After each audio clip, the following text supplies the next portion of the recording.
नमस्कार, स्वागत आप करें न्यूज 24 पर। मैं हूं प्रिंस लम्बा। विवादों से घिरी हरियाणा कांग्रेस में घमासान थमने का नाम नहीं ले रहा है। हरियाणा कांग्रेस में नेता प्रतिपक्ष चयन करने की बात हो या फिर कुछ बड़ा फेरबदल करने की बात हो या फिर गुटबाजी की ही बात क्यों ना हो, तमाम नेता, तमाम बड़े चेहरे एक दूसरे की जड़ें खोदने का काम करते हैं, एक दूसरे पर आरोप लगाकर नीचा दिखाने का, आईना दिखाने का काम करते हैं। तो वहीं एक और नया विवाद अब हरियाणा कांग्रेस में फिर से शुरू हो चुका है। विवाद छिड़ा है हुड्डा खेमे और प्रभारी दीपक बाबरिया के बीच। वैसे तो आपको ध्यान होगा कि हरियाणा कांग्रेस के प्रदेश अध्यक्ष उदय भान ने दीपक बाबरिया जो हरियाणा के प्रभारी लगाए गए थे, उनके ऊपर अनेक गंभीर आरोप पिछले दिनों लगाए थे। और अब ऐसा लग रहा है कि दीपक बाबरिया भी एक्शन मोड में आ चुके हैं और उदय भान को आईना दिखाने का काम कर दिया है, उदय भान को नीचा दिखाने का काम कर दिया है।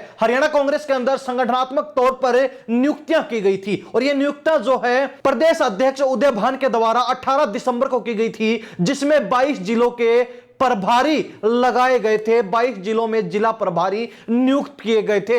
अब हरियाणा कांग्रेस के प्रभारी दीपक बाबरिया ने उस सूची के ऊपर, उस लिस्ट के ऊपर पूर्ण विराम लगा दिया है, रोक लगा दी है। तुरंत प्रभाव के साथ उस सूची को रोक दिया है और उसको लेकर एक पत्र भी जारी किया गया, जिसके बाद से हरियाणा कांग्रेस की बात करें, खलबली मची हुई है, भगदड़ सी मची हुई है। दीपक बाबरिया ने जोर का झटका धीरे से हुड्डा खेमे को, उदय भान को देने का काम कर दिया है, क्योंकि हुड्डा खेमे के द्वारा, उदय भान के द्वारा जो सूची प्रदेश की कमान होने के चलते जारी की गई थी, उस पर दिल्ली दरबार से रोक लगा दी गई, उसको दिल्ली दरबार से रोक दिया गया है। आपको बता दें कि दीपक बाबरिया ने अपने पत्र में सूची पर रोक लगाते हुए क्या कुछ लिखा है। सभी हरियाणा कांग्रेस के नेतागण एवं सभी कार्यकर्ताओं को अवगत कराया जाता है कि हरियाणा प्रदेश कांग्रेस कार्यालय की ओर से दिनांक 18 दिसंबर 2024 को जो जिला प्रभारियों की सूची प्रकाशित की गई थी, उसे अगले आदेश तक लंबित कर दिया गया है और अगली विविधा तक इसका अमलीकरण स्थगित रहेगा। यानी कि जब तक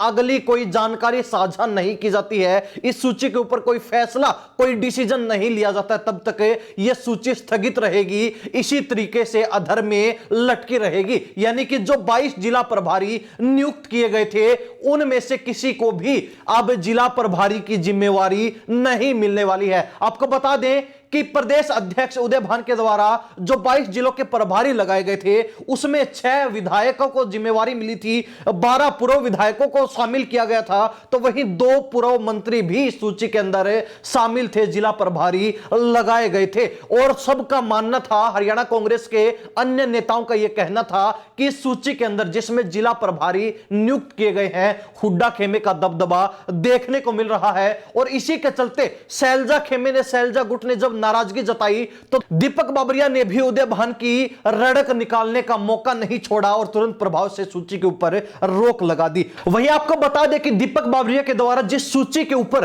रोक लगाई गई है, उसमें किस जिले के अंदर कौन से नेता को, कौन से विधायक को, पूर्व विधायक को और पूर्व मंत्री को जिम्मेवारी दी गई थी। अंबाला जिले के अंदर जो है जिला प्रभारी के तौर पर पूर्व विधायक बिशन लाल सैनी को जिम्मेवारी दी गई थी।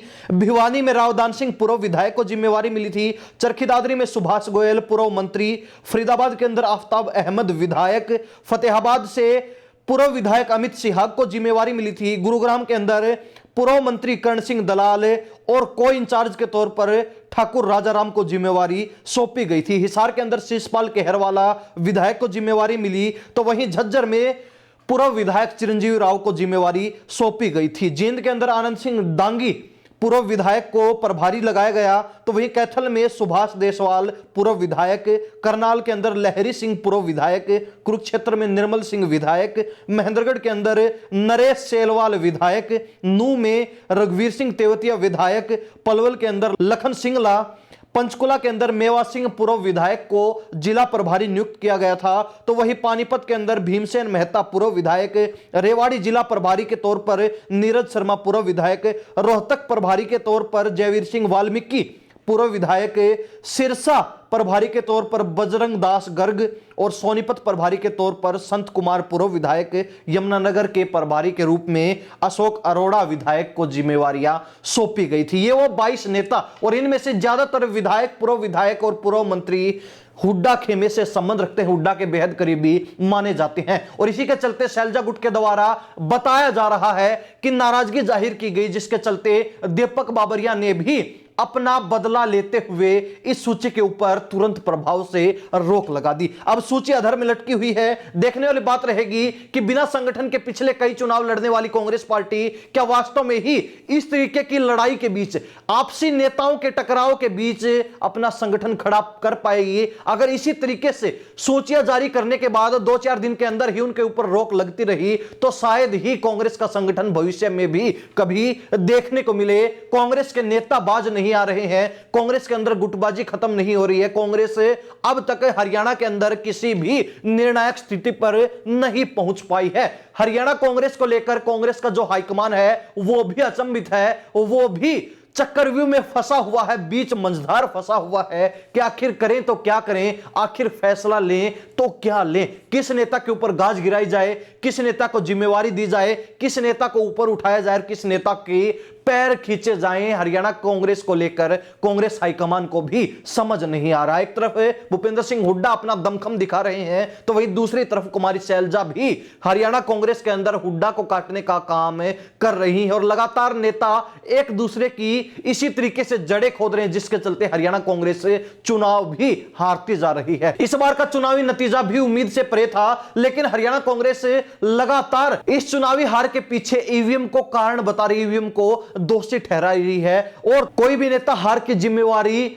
नहीं ले रहा, हार की जिम्मेवारी लेने से पीछे हट रहे हैं। तो वहीं अब एक और नया विवाद, एक और नया घमासान हरियाणा कांग्रेस के प्रदेश अध्यक्ष उदय भान और प्रभारी दीपक बाबरिया के बीच शुरू हो चुका है। प्रदेश अध्यक्ष ने नियुक्तियां की, संगठनात्मक तौर पर जिला प्रभारी नियुक्त किए और 2-4 रोज के अंदर ही प्रभारी सूची के ऊपर दिल्ली से रोक लगा दी। तो क्या यह घमासान जारी रहेगा या फिर हरियाणा कांग्रेस अब भी कुछ सबक लेकर अपने कामों को, अपनी गलतियों को, अपने तरीके को सुधारने में सफल रहेगी? इस बारे में हरियाणा प्रदेश की जनता क्या राय रखती है, कमेंट के माध्यम से जरूर लिख दीजिए। इन्हीं सब बातों के साथ मैं प्रिंस लांबा, हरियाणा न्यूज़ 24। नमस्कार, जय हिंद।